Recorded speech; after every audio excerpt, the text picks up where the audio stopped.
के चरण में कोटि कोटि वंदन, शिव गुरु मैया माँ भवानी के चरण में कोटि कोटि वंदन, 3 सूत्र बताने वाले भैया हरिंदर के चरण में कोटि कोटि वंदन, विपत्ति में साथ देने वाले नीलम आनंद के चरण में कोटि कोटि वंदन।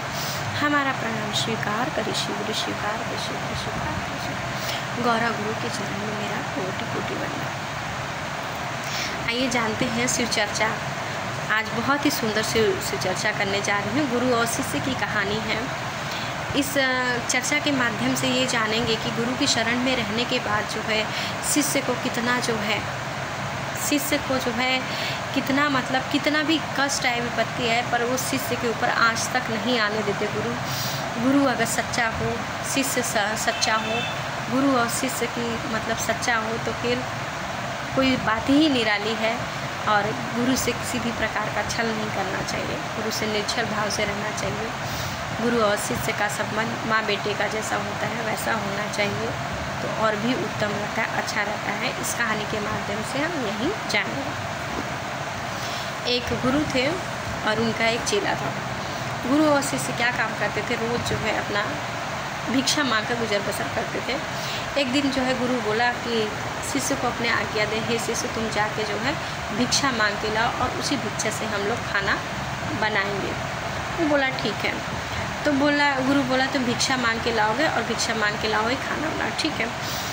तो फिर शिष्य गया भिक्षा लेने। शिष्य जब भिक्षा लेने जाता तो अपने गुरु का ही मतलब गुणगान करता, बखान करता कि गुरु की शरण में रहने पे मुझे ये कृपा आशीर्वाद हुआ, उनकी कृपा से मुझे कुछ भिक्षा दो। एक दिन भिक्षा मांगते मांगते वो किसी तांत्रिक के घर पे पहुंच गया और वो तांत्रिक बहुत ही ज़्यादा मतलब गुस्से वाला था और आज तक उसने किसी का सबका बुरा ही किया था पर किसी का अच्छा नहीं किया था। इसलिए डर के वजह से कोई भी जो है शिष्य, कोई भी व्यक्ति उसके दरवाजे पर नहीं जाता था। लेकिन जो वो शिष्य था, चेला था, उसको नहीं पता था कि ये तांत्रिक है और इसका ऐसा स्वभाव है, उसको ऐसा नहीं पता था। वो तो अपने मतलब गुरु की आज्ञा का पालन कर रहा था। पालन करते करते वहाँ चला गया।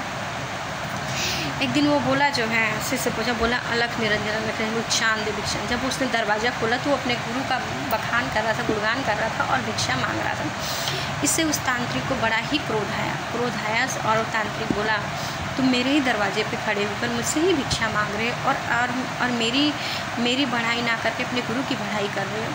तो बोला हाँ, जिसकी शरण में हूँ मैं मेरे गुरु हैं तो मैं उन्हीं की बढ़ाई करूँगा, उन्हीं की कृपा से मुझे सब कुछ मिला तो मैं उन्हीं की बढ़ाई करूँगा ना, आपका क्यों करूँ।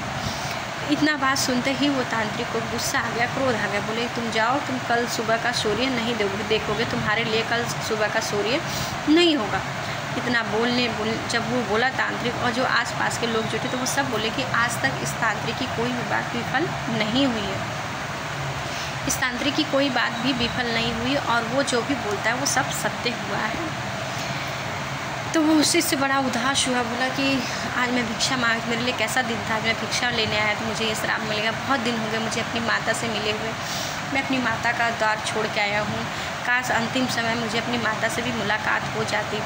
ऐसा सोचते सोचते वो गुरु जी के पास पहुँचा तो गुरु जी बोले उसके कि क्यों उदास हो भाई, क्या बात है।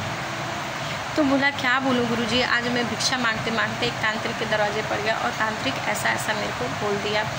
तो गुरु बोले ठीक है कोई बात नहीं, तुम भोजन पकाओ, सब ठीक है।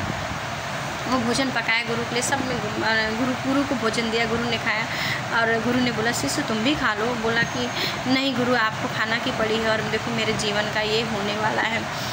तो गुरु जब खाना पीना खा के जब सोने लगे तो उसने शिष्य को आज्ञा दी कि हे शिष्य तुम एक काम करो, आज रात को जो है सिर्फ मेरा चरण दबाना और मेरी तुम्हें आज्ञा है कि मेरा चरण छोड़ के उठना मत, चाहे कुछ भी हो जाए लेकिन पूरी रात तुम्हें मेरा चरण दबाना ही है।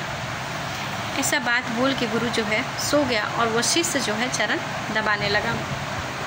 शिष्य जब चरण दबाने लगा, दबाते दबाते जो है तांत्रिक क्या काम किया, शिष्य चरण दबा वो तांत्रिक जो 12 बजा, उसके बाद जो पहले उसने उसकी माँ का वेश बना के वो तांत्रिक उसके पास आया।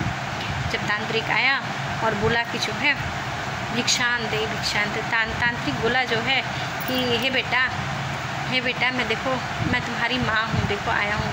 पहले तो वो जो था बहुत देख के मतलब चौंक गया शिष्य कि अचानक से मेरी माँ यहाँ कैसे आ गई।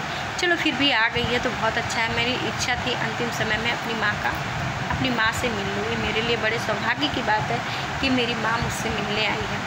तो वो तांत्रिक बोला कि जो है वो जो तांत्रिक के रूप में उसकी माँ थी, तांत्रिक के रूप में जो उसकी माँ थी, वो बोली कि बेटा मैं इतनी दूर से चल के आई तो मेरे पास आ जाओ, मिल लो यहीं।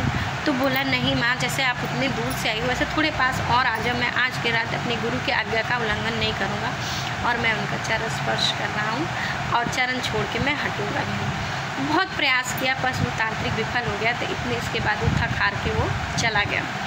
जब चला गया तो फिर उसके बाद जो है लक्ष्मी माता का रूप बनाकर वो आया तांत्रिक और बोला कि मैं लक्ष्मी माता हूँ, मैं तुमसे बहुत प्रसन्न हूँ, लो धन का घड़ा तुम्हें दे रही हूँ, तुम ले लो। तो वो बोला कि अगर आप मुझ पर प्रसन्न नहीं हो माता, तुम मेरे पास आ जाओ, नहीं जैसे आप मेरे ऊपर प्रसन्न होती दूर से है तो थोड़ा सा कृपा और करके मेरे पास ही ये धन दे दो, लेकिन मैं आपके पास नहीं आने वाला हूँ। तो वो बोली कि मैं तुम्हारे लिए बेटा इतनी दूर से आ सकती, तुम थोड़ा सा मेरे पास नहीं आ सकते, 2 कदम नहीं चल सकते। वो बोला नहीं, मैं अपने गुरु की आज्ञा का उल्लंघन नहीं करूँगा, मेरे गुरु का ज्ञान है, मेरे गुरु का पालन करना है, उनकी आज्ञा कि मैं आज रात उनके चरण स्पर्श करना है, मुझे दबाना है, मैं छोड़ के नहीं हटूँगा। तो वो बहुत प्रयास की, लेकिन जब नहीं आया तो वो तांत्रिक विफल होकर चला गया। इतने में बज गया रात के 2:30। जब 2:30 बज गए तो वो यमराज का रूप धर के आया तांत्रिक और बोला कि देख मनुष्य, तेरे प्राण मैं प्राण हरने आया हूँ, अब समय पूरा हो गया, तू चल अब मेरे साथ, तेरे अपने पापों का कर्म भोगने के लिए तैयार हो जा। तो उसी से बोला अगर जब मेरा समय पूरा हो गया है और मुझे आप लेने ही आए तो आप मेरे पास आके ले चलो, मैं आपके पास क्यों आऊँ, मैं अपने गुरु का चरण छोड़ के नहीं आऊँ। वो बहुत प्रयास किया, बहुत करा, लेकिन वो गुरु के पास जा भी नहीं सका। फिर वो जो तांत्रिक था